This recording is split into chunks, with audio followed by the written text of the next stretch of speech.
धनगर समाजातील नवनिर्वाचित नगरसेवकांचा पुण्यश्लोक राजमाता अहिल्यादेवी होळकर मध्यवर्ती महामंडळातर्फे सत्कार.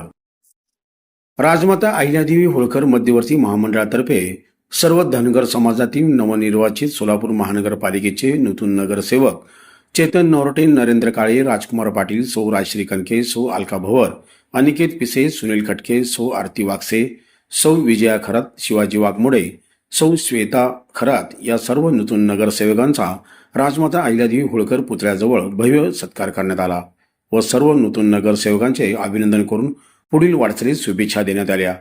या कार्यक्रमाचे अध्यक्षस्थान भारत बन्ने यांनी भूषवले. यावेळी राजमाता अहिल्यादेवी होळकर मध्यवर्ती महामंडळाचे अध्यक्ष बाबा निशानदार तसेच हा कार्यक्रम यशस्वी करण्यासाठी महेश गाडेकर, किशोर खरात, सुधीर सलगर, सूरज देवकते, मनोज सलगर, सिद्धेश्वर धायगुडे, अनिल दुधाळ, सचिन हाके, डी पांढरे, महामंडळाचे अध्यक्ष बाबा निशानदार तसेच हा कार्यक्रम यशस्वी करण्यासाठी महेश गाडेकर, किशोर खरात, सुधीर सलगर, सूरज देवकते, मनोज सलगर, सिद्धेश्वर दायगुडे, अनिल दुधाळ, सचिन हाके, डी पांढरे यांनी केले. तसेच या कार्यक्रमास समाज बांधव उपस्थित होता. या कार्यक्रमाचे सूत्रसंचालन सुजित खुर्द यांनी केले तर आभार महेश गाडेकर यांनी मानले. म्हणून आपण राजकारण असू द्या, समाजकारण असू द्या किंवा अन्य कुठलं क्षेत्र असू द्या, आपण प्रामाणिकपणे काम करावं. आपल्याला कष्टाशिवाय पर्याय नाही, कारण आपण कोण प्रस्थापित नाही. म्हणून आपल्याला कष्ट हेच आपलं भांडवल आहे. म्हणून प्रामाणिकपणे कष्ट करणं, कारण या समाजात प्रामाणिकपणाच आहे. प्रामाणिकपणा हा सगळ्यात मोठा आपल्यातला गुण आहे. या प्रामाणिकपणाने आपण सगळ्यांनी काम करत एक चांगलं संस्कार देऊन समाजासाठी काहीतरी ऋण फेडलं पाहिजे. असे करत असताना समाजाचा एक छंद निर्माण करून एक चांगल्या पद्धतीचं काम करायचं आणि विशेष करून पार्टी कुठलीही राहू दे.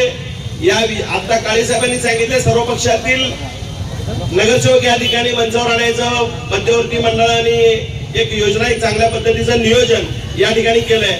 ज्या पद्धतीनं मी मंचावर उपस्थित असलेल्या सर्व नगरसेवकांना सहित व माझ्या सहित सांगतो, जेवढा मोठा हार असतो तेवढा मोठा काम करावं लागतं, एवढं निश्चित या ठिकाणी मी सांगतो. पण पुण्यश्लोक अहिल्यादेवी होळकर विद्यापीठाला नाव देण्यासाठी जो संघर्ष उभा केला होता, त्या संघर्षामध्ये देखील संभाजी आर्मरच्या माध्यमातून मी आणि आमचे सर्व टीम सातत्याने जोपर्यंत अहिल्यादेवी होळकर मध्यवर्ती महामंडळ होत नाही त्या सर्व आंदोलनामध्ये आम्ही सक्रिय होतो.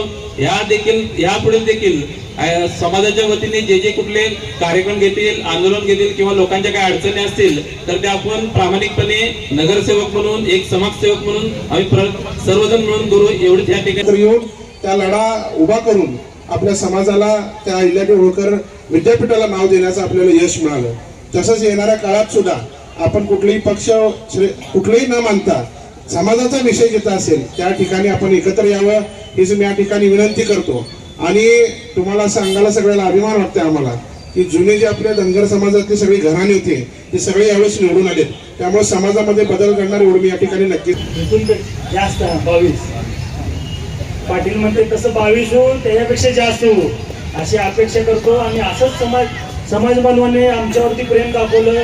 सगळीकडे जे 11 आता निवडून आले त्या सगळ्यांना आशीर्वाद दिला आणि इथून पुढेही आशीर्वाद राहू देत. असंच आम्ही काम करत राहू, कार्य करत राहू समाजात. जय हिंद, जय मल्हार. हात जोडून विनंती करतो की कोणी व्हा पण समाजाचा कॅबिनेट झाला पाहिजे, सत्तेतला वाटा. आणि पुढच्या वेळेस येत असताना मला खात्री आहे की आपण आपल्या कामाच्या जोरावर येणार आहे.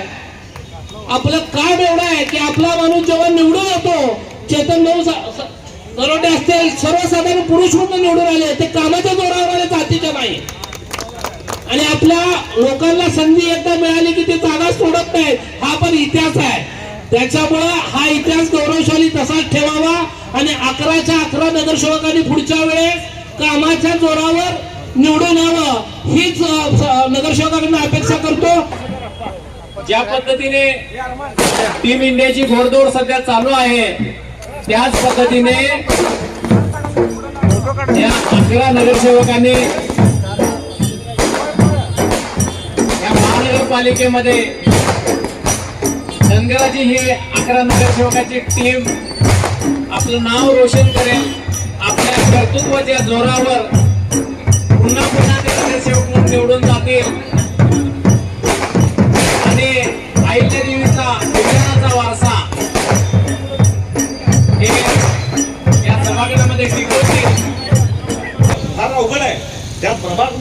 नंबर मिळणं त्याच्यापेक्षा अवघड आहे आणि निवडून येणं त्याच्यापेक्षा अवघड आहे. हे साध्या परीक्षा नाहीत, लक्षात ठेवा. त्या परीक्षेमध्ये जात असताना आईचं दूध आठवतंय. अनेक वेळा तर अनेक लोकांना जावं लागतंय. मला तर तात्यासारखा चमत्कार, तात्या राहतो इथं आणि तात्यासाहेब आलं तिथं, हे साधं नाही आहे साहेब. आता वाक्षाजवळ 10 किलोमीटर एवढा मोठा वाढ आहे, मग हे साधं नाही आहे. हे जी प्रगती आहे, हे प्रगती खऱ्या अर्थानं तुम्ही हे 16, 17, 15, 30 वर्ष लोकांकडे काम केलेलं आहे. त्यावर्षी लोक त्या पार्टीच्या सगळ्या नजरात आले आहेत. त्यामुळे त्या पार्टी ज्या पार्टीने आम्हाला सगळ्यांना तिकीट दिलं त्यांचं मनापासून आभार व्यक्त करतो.